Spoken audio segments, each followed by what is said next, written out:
একটা বিশেষ সতর্কবার্তা, এই ভিডিওতে কিন্তু কিছু সাধু ভাষা ব্যবহার করেছে, তাই ভিডিওটা ফ্যামিলির সাথে না দেখে বন্ধুদের সাথে দেখুন। Thank you. বেরো, আমার বাড়ি থেকে এক্ষুনি বেরো। আমার বাড়ি থেকে যে সময় না দেখতে বই। বাবা বের করে দিস না বাবা, কোথায় গিয়ে থাকবো এখন বাবা? বড় বড় রাস্তা আছে, সেই রাস্তায় গিয়ে থামো যাও। কি হয়েছে কাকা? কেমন না বাবা, আমার ছেলে আমার ঘর থেকে বের করে দিয়েছে। সি রাজা সি, যে বাবা তোকে সারা বছর মানুষ করেছে, সেই বাবাকে তুই আজকে তাড়িয়ে দিচ্ছি। তোকে তো আমার বন্ধু বলতে ঘেন্না হচ্ছে। তুই তো ছেলে না,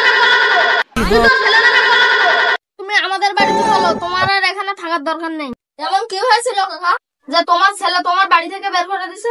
আমার বোর কোলে এতদিন ঘুমাইছিল আমার ছেলে, আজকে তোর বোর কোলে ঘুমা গিয়েছিলাম। সেই জন্য বলে পর কোনোদিন আপন হয় না।